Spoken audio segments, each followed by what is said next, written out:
郊嘅綠楊精神病院，係一家豪華而有設備完善嘅精神病院。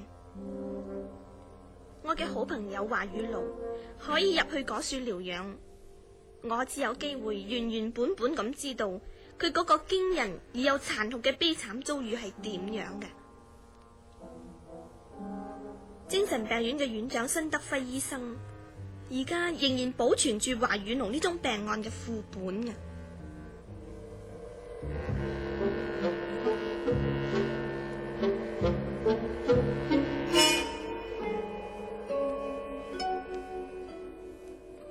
辛院長，你好嘛？岑小姐，坐啦。唔該。辛院長啊，點？請問你華雨露嘅近況有冇進展啊？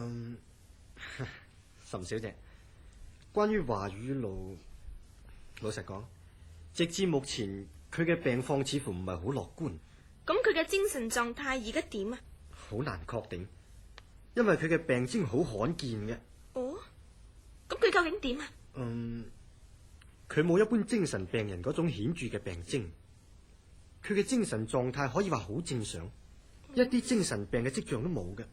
哦，咁佢同一個正常人嘅表現冇咩分別噶嘞噃？冇，但係喺佢嘅腦海之中，就好似隱藏住一樣嘢，令到佢好驚慌、好彷徨咁嘅。咁究竟係乜嘢令到佢變成咁？係一種夢境。夢境？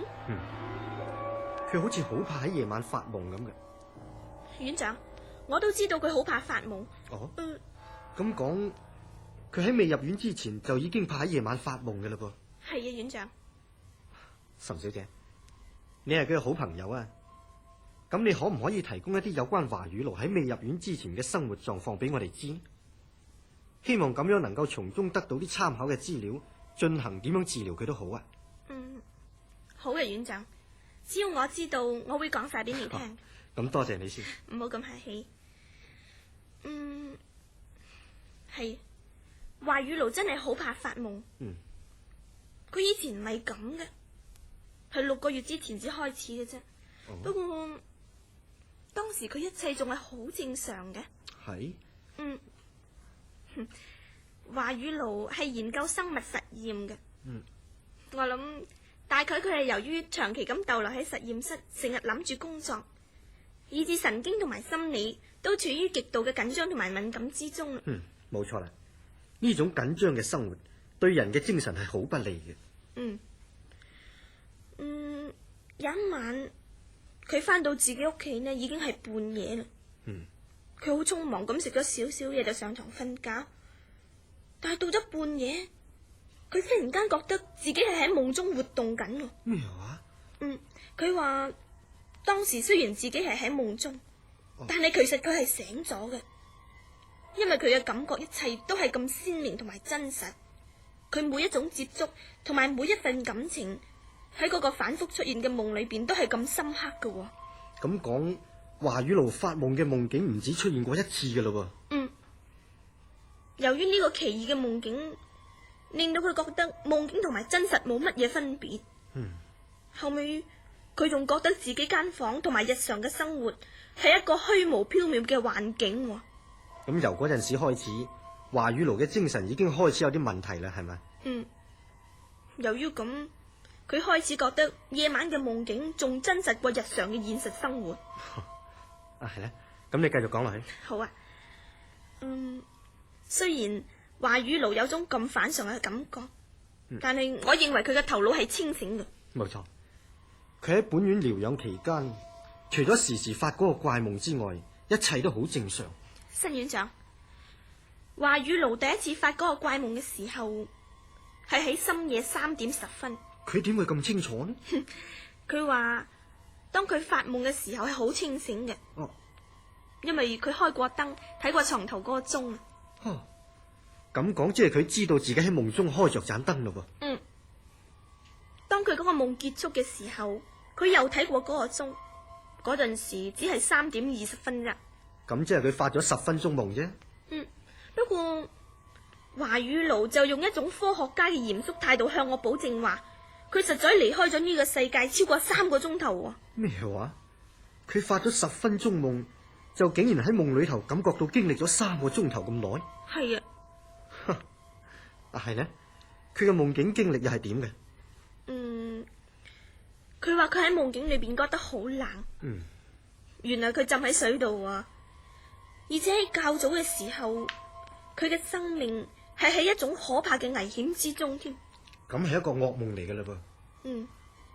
佢話佢嘅口腔充滿咗海水同埋鹽，佢喺大海度搏命咁游過去一片荒涼嘅岸邊。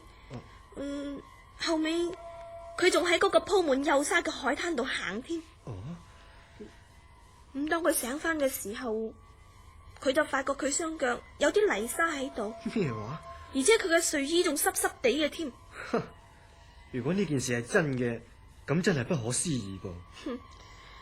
華雨露係喺發咗呢個夢幾個月之後至講俾我聽噶，但係當時我聽咗，我真係一啲都唔信嘅。咁後來佢仍然有呢種怪異嘅夢境經歷嘞噃，係咪？當然有啦，如果唔係，佢就唔會咁怕發夢。冇錯。啊係啦，咁佢第2次夢境經歷又係點嘅呢？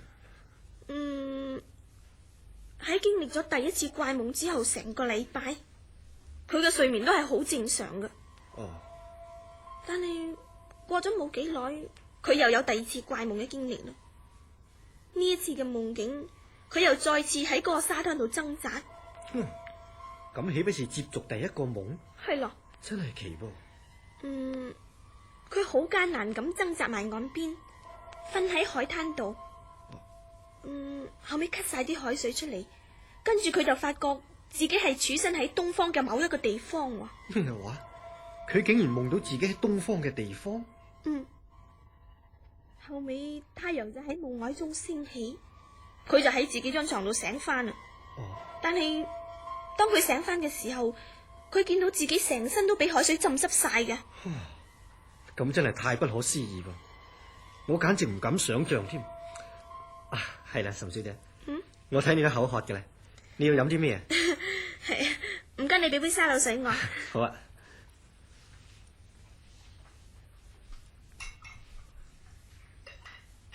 嗱，唔該。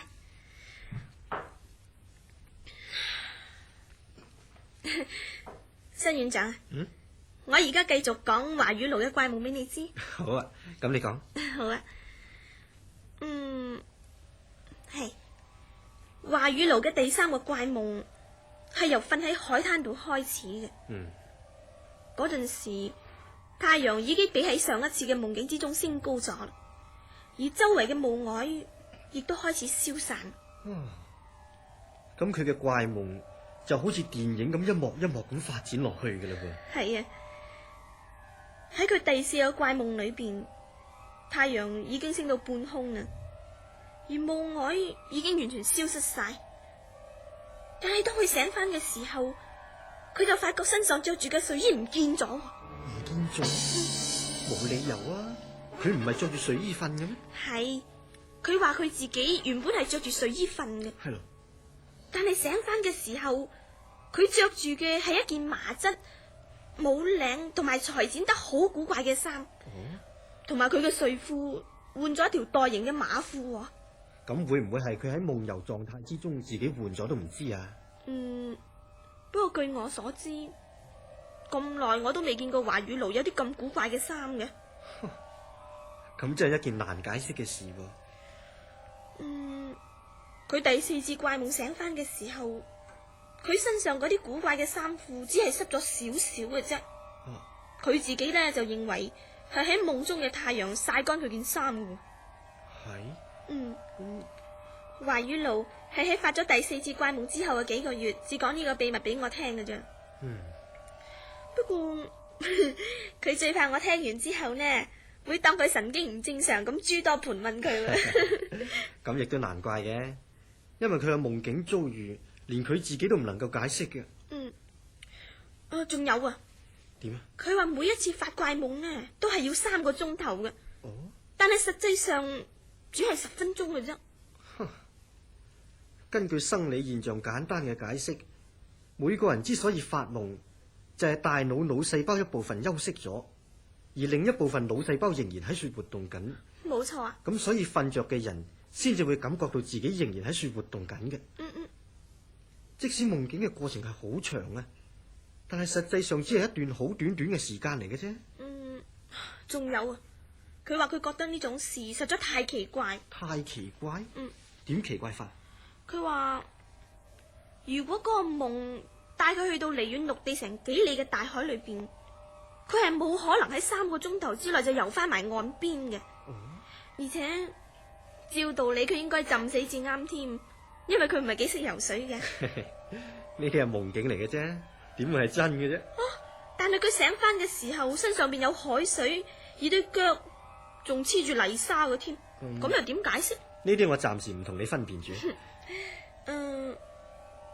咁過咗成個禮拜啦，我再去華雨奴屋企，我見到佢嘅神態又比較安詳，而且講嘢都幾有文路，於是佢就講佢第5個怪夢俾我聽。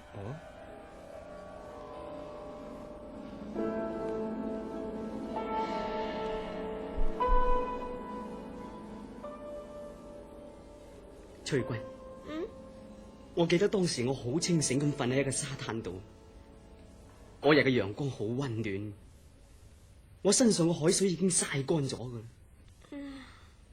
嗰個沙灘一直向前彎彎曲曲咁展延開去，而我就覺得好似生活喺一個古代嘅社會裏邊咁。雨露啊，咁你除咗見到沙灘同埋大海之外，仲有冇見到其他嘢？我見到好遠嘅東面岸邊有一啲城市，而且我見到城市裏邊有塔嘅尖頂添。你見到城市嘅塔尖？我為咗證實曾經去過夢境裏邊嘅海灘，於是我就執咗一樣嘢翻嚟。你執咗樣嘢翻嚟，係咩嚟噶？你等一等，我去攞俾你睇。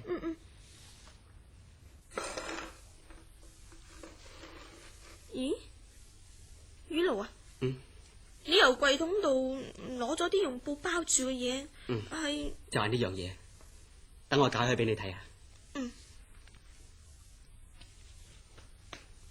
嗱，你睇下，係一塊帶住少少紅色嘅石頭啊。呢塊石頭大約長6寸，闊3寸，約莫有2磅咁重。你話呢塊石頭係由你嘅夢境裏邊嘅海灘帶翻嚟嘅？冇錯，呢塊石頭係大前晚我喺夢境之中遙遠嘅地方帶翻嚟。係啦，雨露啊，咁呢塊石頭你有冇俾其他嘅人觀察研究過？有，前日我俾司務德睇過，佢係我哋一班科學家所公認最精明嘅地質學家嚟。咁司務德先生睇過呢塊石頭之後，佢點講？佢好興奮，但係又覺得有啲困惑。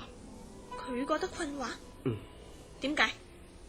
佢估計呢嚿係將近2000年嘅石頭。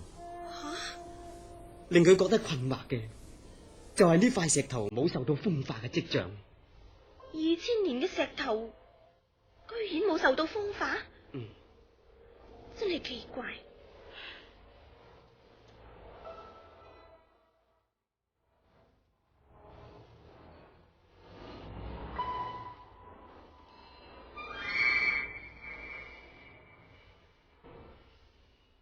雨露啊，我因為最近工作好忙，所以成3個禮拜都冇見過你。係，我哋已經3個禮拜冇見過面。佢好似有啲變化咁，睇佢嘅眼神，好似蘊藏住一種難以想象嘅憂鬱咁嘅。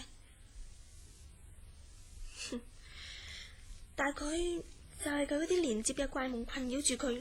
翠君，喺呢10日內，我都喺大批史地資料裏邊埋頭研究埃邁倫呢座城市。雨露啊，你不嬲都唔係研究史地性質嘅學術知識噶。係，咁因為乜嘢？因為我見到東方世界一座叫做埃邁倫嘅城市。埃邁倫？呢座城市係我喺最近嘅夢境之中見到嘅。埃邁倫？一座東方世界嘅城市？我近來幾乎每一晚夢境嘅最夢，都係坐喺海灘度。嗰座埃邁倫城清楚玲瓏咁喺我眼前遠處出現。咁你講俾我聽，埃邁倫到底係一座點樣嘅城市？係一座充滿東方神秘色彩嘅城市。佢嘅美麗係呢個世界上冇一處地方可以同佢媲美。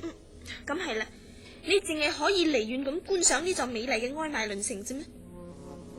每當我見到埃邁倫嘅時候，我就希望能夠跟住嗰個海灘行過去，或者游水去嗰處觀光下。你有冇咁樣做啊？冇，我做唔到，因為我唔識得點樣去。但係埃邁倫呢個名依然喺我腦海裏邊盤旋。呢10日來，我將大部分嘅時間都用嚟研究史地資料同古代世界地圖。我特別注意中世紀時代嘅歷史，但係我揾唔到咩關於埃邁倫城嘅線索。雨露，我諗喺歷史上恐怕冇埃邁倫呢個城市啩？或者係，雖然佢好似係建築喺虛無縹緲之間，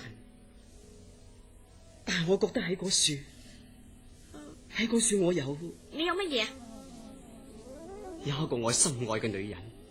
哦，咁佢叫咩名？我唔知道，不過我知道我好愛佢，所以我一定要想辦法去埃邁倫嘅。雨露，後來一次夢境裏邊，我見到埃邁倫城樓上邊有一條淺灰色嘅絲帶飄落城牆。哦，呢條絲帶一直跟住蜿蜒曲折嘅海灘飄到嚟我前面約莫1里左右。哦，咁你有冇諗過，如果你捉住呢條絲帶，就可以去到埃邁倫城？我就係想咁樣做，但係喺呢個時候，一陣冷風吹過嚟。哦，我聽到有人話埃邁倫嘅近衛軍嚟啦。近衛軍？跟住就有好多馬蹄聲向我衝過嚟，於是我就醒咗。埃邁倫嘅近衛軍，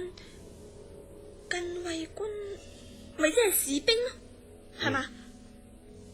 我又嘥咗好多精神查過古籍參考書，卒之俾我發現埃邁倫城原來係古代土耳其嘅一個皇城嚟。咩話？埃邁倫係古代土耳其嘅皇城？近衛軍就係古代土耳其嘅騎兵嚟，佢哋係效忠於土耳其皇帝。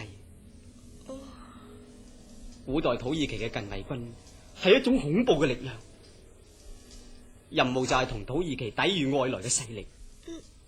咁樣我就更加知道，我永遠都冇可能去埃邁倫城嘅。你嘅意思即係話土耳其嘅近衛軍會阻止你去埃邁倫咯噃？何止阻止我，嗰啲近衛軍嘅騎兵仲想捉住我，佢哋甚至會殺死我。雨露，喂，佢哋會殺，你忽然間定晒神諗乜嘢啫？佢哋一定會殺死我。雨露，你做乜嘢啫？土耳其嘅近衛軍會殺死我噶，佢哋一定會殺死我噶。唔好啦，唔好啦！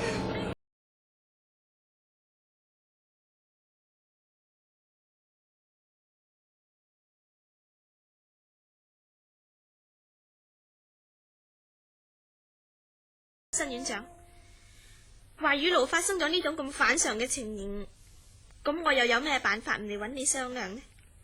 當時我判斷華雨露只係處於精神分裂嘅邊緣嘅啫。嗰次我同華雨露商談嘅結果就係佢都同意嚟見你。係咩？經過檢查之後，佢就入嚟綠楊精神病院接受療養。不過佢入院之後就表現得好怕發夢啦。係啊。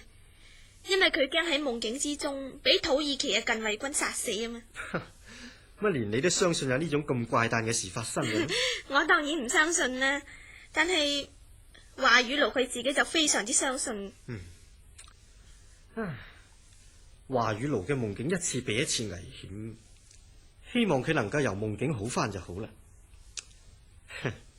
咁樣近乎係一場賭博，但係我係由佢嘅病況推測噶，我自己都唔敢肯定嘅。哦，點解你會咁講呢，新院長？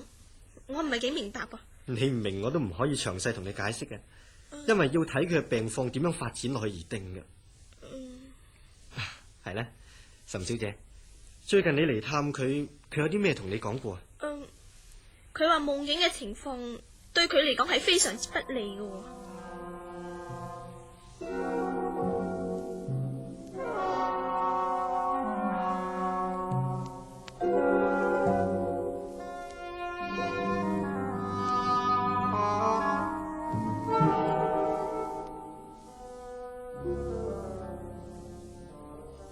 雨露，你聽我講啦，你要同新院長合作，盡量唔去諗哀埋鄰城同埋忘記呢啲事。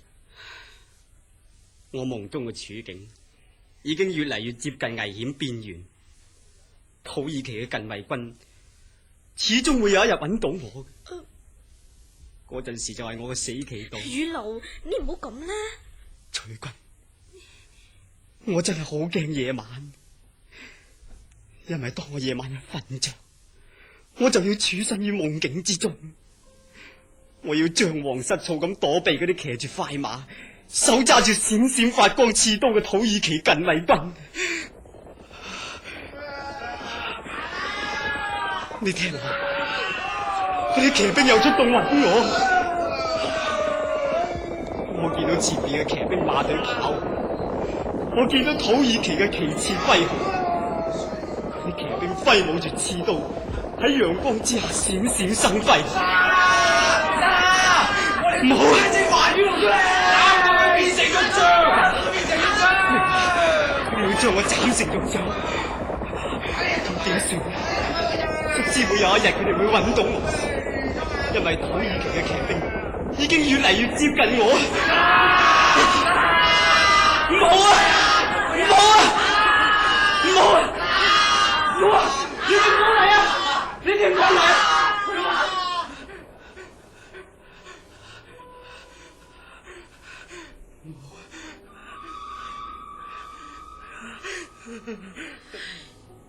雨露追述佢夢中所見嘅情景，面部恐懼嘅表情，好似大禍臨頭咁。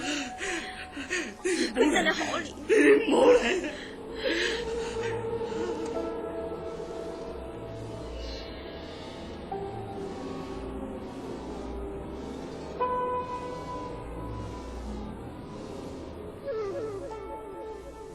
新院長，點呢？嗰啲土耳其騎兵嘅面孔就好似魔鬼咁猙獰，我真係好驚。華先生，我明白嘅。尋晚我喺夢境裏邊，我發覺佢哋已經揾到我。哦，當嗰啲兇狠嘅騎兵舉起把刀想斬我嗰陣，我就醒咗。真係可怕，真係好可怕。華先生，你夢中嘅情景係有連貫性嘅，你嘅遭遇一個夢接住一個夢，好似真實咁一直發展落去嘅，係咪呢？冇錯，我夢中嘅處境已經達到生死關頭，我真係驚。你驚？我驚下一個夢。你驚下一個夢會點啊？我知道喺今晚嘅夢境裏邊，我一定會俾嗰啲騎兵斬成肉醬嘅。我真係好驚。華先生，我好驚。新院長，你一定要同我想辦法嘅。今晚係我嘅生死關頭，我唔想死，我唔可以死喺佢哋嘅刺刀之下。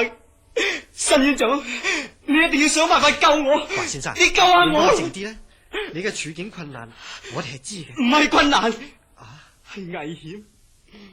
我嘅生命就快有結束嘅危險。你快啲救下我。我知，我哋當然唔可以袖手旁觀啦。我哋會盡一切嘅辦法幫你克服下一個夢嘅危險嘅。多謝你，我嘅生死就決定喺今晚。冇錯啦，如果你能夠逃過今晚嘅夢境，咁呢場困擾住你嘅怪夢就會宣告結束嘅啦。而且聽日你就可以出院，恢復啲正常嘅生活咧。新院長，我點樣先至可以避開嗰啲騎兵追殺？因為佢哋已經發現咗我，佢哋個個都想殺死我嘅。唯一嘅方法就係今晚你喺夢中預先揾一個隱蔽嘅地方匿埋先。嗱，譬如話岩洞啦、大石後邊啦、樹上啦、亂草堆啦。不過你千祈唔好俾佢哋知道噃。希望喺今晚嘅夢境之中，我能夠見到呢啲可以隱蔽嘅物體就好。同時我會派2個男看護輪流看守呢間房嘅咧。若果佢哋見到你喺夢中有啲咩特殊嘅舉動，佢會即刻通知我嘅，而且亦都會叫醒你添。咁夢中嘅騎兵就唔會對你起到作用呢。新院長，我好多謝你咁幫忙嘅。乜說話？幫助入嚟本院療養嘅人，係我哋每一位醫生應有嘅責任嚟噶嘛。我哋仲希望你聽日就可以出院添。多謝你，新院長。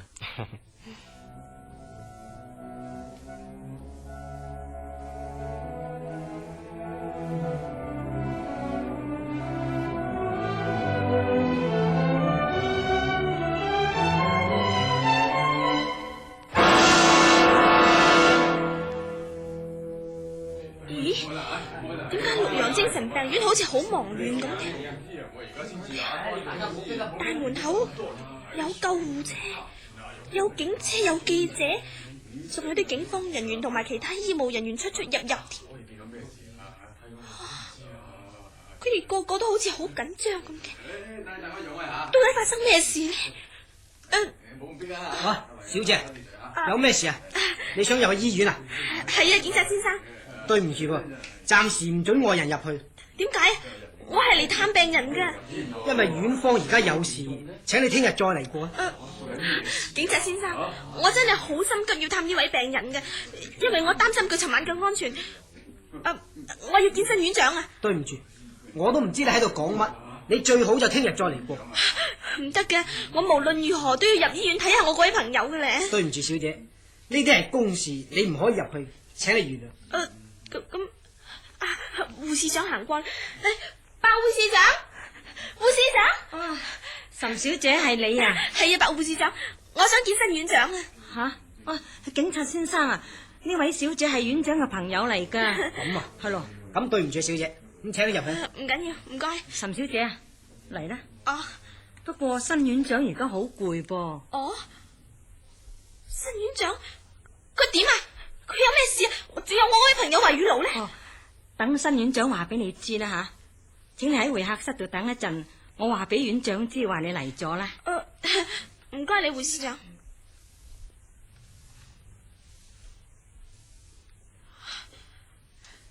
新院長行緊出嚟啦，睇佢個樣好似好憔悴咁，究竟發生咗咩事呢？岑小姐，真係對唔住，我有個壞消息要話俾你知嘅。咩話？壞消息？華雨露喺尋晚死咗。咩？華雨露佢死咗？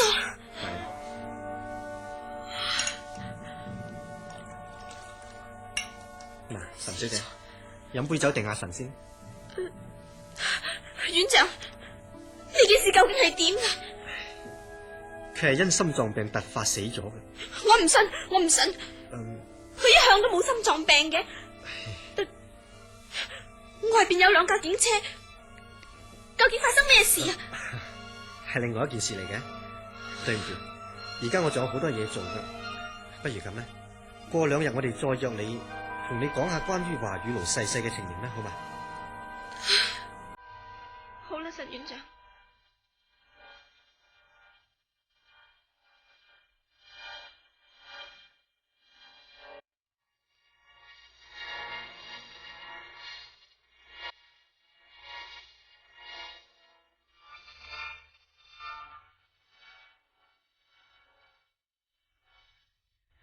新院長，你話華雨露生前係咪已經唔正常嘅咧？唔係，有時我覺得我自己唔正常就真。你咁講係咩意思啊？岑小姐，你真係想知道華雨露係點死嘅？係，我真係好想知道。好啦，我講你知。尋日我同華雨露商量過，佢亦答應同我哋合作去應付嗰個可怕嘅夢境噶。尋晚7點鐘，我吩咐兩個男護士全神貫注咁觀察華雨露瞓着咗嘅反應。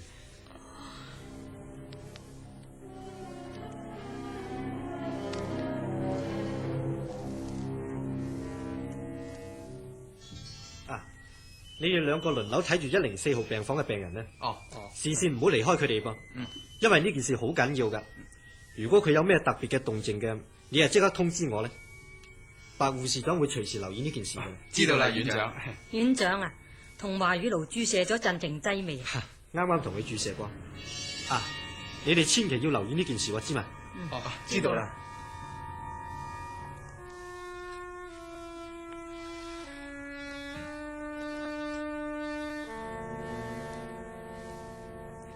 阿炳啊，104號房嘅病人冇事啊嘛？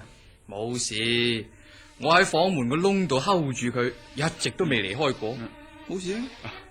院長好重視呢個病人噶，要小心啊！104號房嘅病人一直都好安靜啦，點解院長睇到佢咁嚴重咧？唉，總之係莫名其妙啦。阿炳啊，你夠鐘啦，到我接班啦。你好休息啦。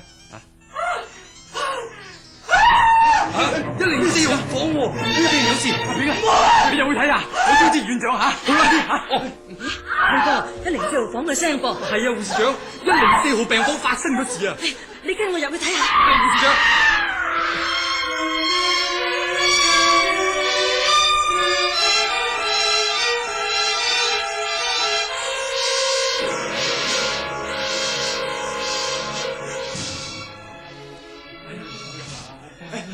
阿炳啊，院長嚟啦！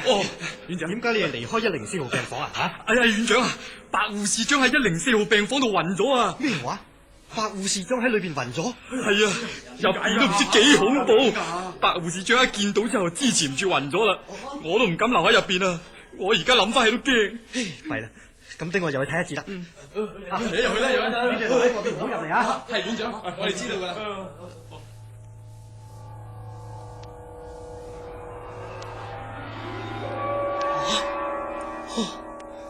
華雨露佢由頭到腳都係血肉模糊，跌喺地下樹嘅，